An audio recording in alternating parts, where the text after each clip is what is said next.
बिस्मिल्लाहिर्रहमानिर्रहीम। अस्सलाम वालेकुम नाज़रीन, आप देख रहे हैं यूट्यूब चैनल। मैं हूँ ज़वारिया रहमान। उम्मीद करती हूँ आप सब लोग खैरियत से होंगे।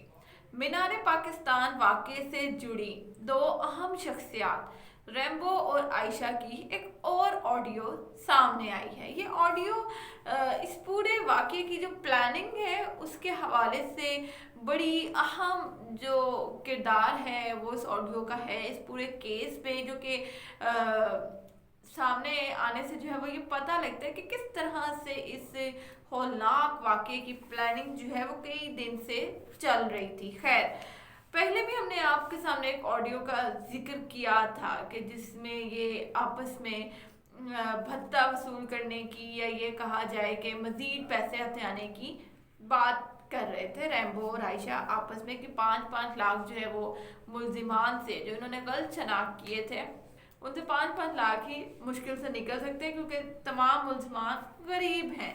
खैर, अब की ऑडियो में ये क्या बात कर रहे हैं, पहले तो मैं आपको ऑडियो जो है उसकी डिटेल बताती हूँ कि ये आपस में क्या बातचीत कर रहे हैं और आपको मेरे चैनल पर जो है उसका क्लिप भी मिल जाएगा, उसको ज़रूर सुनिएगा। उसके बाद हम अदालती कार्रवाई के ऊपर बात करेंगे। अच्छा जी, रैम्बो आयशा को कॉल करता है और कहता है कल 4 बजे मीनारे पाकिस्तान पहुंच जाना अगर शूट करवाना है तो। हमारे पास कानूनी सिक्योरिटी है। पता नहीं कौन सी कानूनी सिक्योरिटी अपने साथ लेकर आने वाला था। साथ ही कहते हैं कि वहां पहुंचकर अपना वर्थ देखना, अपनी वैल्यू देखना, और जब तुम वहां पहुंचोगी तो तुम्हें पता लगेगा कि लोग तुमसे कितना प्यार करते हैं, तुम्हारे कितने चाहने वाले हैं। खैर, फिर जो है रैम्बो कहता है कि कल 2 बजे ड्यूटी से फारिग होकर वही फ्रॉक पहनना जो मैं हमेशा कहता हूँ। ये आयशा पहले दिन से नहीं बल्कि कुछ अर्सा पहले से कहना शुरू हुई भी है कि ये उसे बाकायदा ब्लैकमेल कर रहा था। बहुत सारी वीडियोस उसके पास मौजूद थी, अब तक कई पैसे खिला चुकी है ये रैम्बो को, और इस तरह के कई जो है वो बयानात हमारे पास आए हैं आयशा के हवाले से। लेकिन अब इससे इस ऑडियो से पता लग रहा है कि शायद इनकी अंडरस्टैंडिंग बहुत ज़्यादा थी और बहुत पहले से थी। खैर, रैम्बो साहब कहते हैं कि कल 2 बजे ड्यूटी से फारिग होकर तुम पहुंच जाना और वही फ्रॉक पहनना जो मैं हमेशा कहता हूँ। जवाब में आयशा कहती है कि नहीं, कल 14 अगस्त और 14 अगस्त के हवाले से ही मैंने सूट पहनना है। रैम्बो ने कहा चलो ठीक है, मैं भी कुछ इसी तरह का पहन लूंगा 14 अगस्त के हवाले से। कल बस 4 बजे तुम अंदर कदम रखना मीनार पाकिस्तान के, और फिर तुम्हें पता चलेगा तुम्हारी वैल्यू का, तुम्हारी वर्थ का। इसके जवाब में जी आयशा कहती है कि मेरी वैल्यू और मेरी वर्थ तुमने जितनी गिरा दी है वो मुझे पता है। इसका मतलब ये है कि आयशा को बहुत पहले से पता था कि रैम्बो कुछ ऐसा प्लान कर रहा है। एक तो ये बात सामने आती है और दूसरी ये चीज़ कि रैम्बो जो है आयशा से मुतालिक कोई भी चीज़ ऐसा नहीं था कि वो उसको ज़ाया कर दे। आयशा से मुतालिक एक एक चीज़ उसने अपने पास सेव कर रखी थी, audio, pictures, videos, call recording. इसका मतलब यह है कि तमाम वाक़या जो है वो एक सोचा समझा मंसूबा था। खैर, ये कहना था आयशा का कि मेरी वैल्यू और मेरी वर्थ तुमने जितनी गिरा ली है मुझे मालूम है। आयशा ने पहले ही अपने बयान में कहा कि मेरी बहुत सारी वीडियोस इसके पास मौजूद हैं और ये मेरे साथ साइड की तरह चिपका हुआ था। बात करने का मकसद ये है कि दोनों एक दूसरे को बहुत अच्छे तरीके से जानते थे, एक दूसरे की प्लानिंग से बहुत अच्छे से वाकिफ थे। लेकिन ये कहा जाए बहुत ही अहम दिन पाकिस्तान की साख को जो है वो आलमी सतह पर इन्होंने नुकसान पहुंचाया। तमाम मुल्जिमान को जो है वो लाहौर की अदालत में पेश किया गया। रैम्बो को मिलाकर टोटल ये तकरीबन 11 मुल्जिमान जो है वो बनते हैं।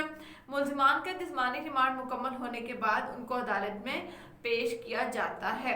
प्रोसिक्यूशन टीम ने मजीद वक्त मांगा है अदालत से। उनका कहना है कि हमें तफ्तीश में जो है वो मजीद चीज़ें मिल सकती हैं, इनके पास से मजीद कई हौलनाक चीज़ें जो है वो हम बरामद कर सकते हैं, तो हमें जो है वो मजीद वक्त दिया जाए। अदालत ने जुडिशल रिमांड पर 14 रोज़ के लिए इनको जेल भेज दिया है और साथ ही पुलिस को अहकामात भी जारी कर दिए हैं कि चालान मुकम्मल करके अदालत में जमा करवाएं। उसके बाद आपको मालूम है कि चार्ज फ्रेम आयद होगा और बाकी ट्रायल का आगाज होगा।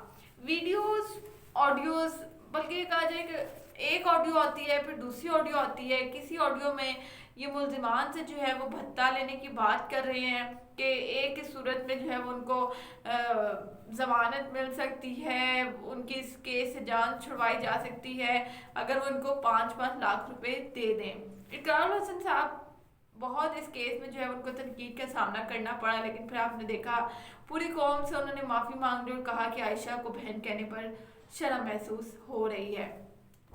अब ट्रायल शुरू होगा केस का और उसमें मजीद पता लगेगा कि बेसिकली आयशा और रैम्बो का आपस में क्या मसला था, ये क्या चक्कर था कि ये सारा मंसूबा बनाया गया। और रैम्बो ने जो है, आपको याद हो कि अपने पिछले वीडियो में उसने कहा कि आयशा ने वहाँ जाना ज़रूर था मगर मेरे साथ नहीं, वो किसी और के साथ जाने वाली थी, लेकिन जिसके साथ उसने जाना था उसके भाई की डेथ हो गई तो मुझे जो है उसके साथ जाना पड़ा। खैर अजीब सी कहानी है, पहले कोई और बयान दिया जा रहा है, फिर एक और रिकॉर्डिंग जो है वो सामने आती है जो इस बात का सबूत है कि रैम्बो की ही सारी प्लानिंग थी और बीच में कोई तीसरा बंदा नहीं था जिसके साथ आयशा ने जाना था। अब ये मजीद तफ्तीश से पता लगेगा कि कहाँ आयशा सही है, कहाँ रैम्बो सही है। दोनों ने एक दूसरे को मुकम्मल तौर पर झूठा करार दिया है, एक दूसरे के राजों से पर्दा उठा दिया है और ये कहा जाए कि एक के बाद एक इंकिशाफात सामने आ रहे हैं। आयशा का कहना है कि सारी प्लानिंग रैम्बो की थी, जबकि रैम्बो का कहना है कि आयशा ने वहाँ जाना ज़रूर था मगर किसी और के साथ। और मैंने कहा कि मज़ीद जो है वो खैर सिक्योरिटी तो वहाँ पर होगी, हम अपने साथ सिक्योरिटी रख लेते हैं। पैसे लेते नहीं हैं एक दूसरे से, एक दूसरे को पैसे देते नहीं हैं। क्या मामला है कि ये बहन भाई जो है वो एक दूसरे के दुश्मन बन गए। और अब मजीद जो है आपको मालूम है कि रैम्बो का जो फ़ोन है वो फोरेंसिक के लिए पुलिस के पास है और उसका फोरेंसिक जो है वो फिलहाल चल रहा है। मजीद कई चीज़ें सामने आ रही हैं फ़ोन से भी जुड़ी और इसके बाद मजीद कई चीज़ें जो है वो सामने आएंगी। सारे 14 रोज़ के रिमांड पर उनको जेल भेज दिया गया है। बड़ी अजीब सी सारी कहानी थी कि इसमें जो है वो मुल्क को बदनाम किया गया, मुल्क की साख को नुकसान पहुंचाया गया। लेकिन मैं फिर वही कहूँगी कि अभी तक वाकये का असल पहलू हमारे सामने नहीं आया। दोनों एक दूसरे को सच्चा, एक दूसरे को झूठा साबित करने की मुकम्मल कोशिश कर रहे हैं। पहले बयान में जो है वो ये आयशा के अगेंस्ट कीचड़ उछालता है, जबकि आयशा का कहना है कि तो मुझे बहुत टाइम से ब्लैकमेल कर रहा था, अब तक 10 लाख रुपए मैं इसको दे चुकी हूँ, मेरे पास मजीद पैसे नहीं हैं इसको देने के लिए। अपनी आधी सैलरी में देती थी, टिकटॉक से जो पैसे मुझे मिलते थे मैं वो देती थी और जितने इंटरव्यू से मुझे, इसका मतलब यही है कि इसको इंटरव्यू से पैसे मिले हैं। और ये कहना गलत नहीं होगा कि यासिर शामी और इकरारुल हसन साहब जो है वो भी मुश्किल में फंसने वाले हैं, क्योंकि जब आयशा से पुलिस तफ्तीश शुरू करेगी और उसने इनकी सच्चाई अगर पुलिस के सामने लाई, मीडिया के सामने लाई, तो ये कहना गलत नहीं है कि मजीद जो है वो बहुत कुछ गलत होने वाला है। इस हवाले से जो भी अपडेट होगी आपके साथ ज़रूर शेयर करूंगी। अब तक इतना ही, मुझे दीजिएगा इजाज़त। अल्लाह हाफिज़।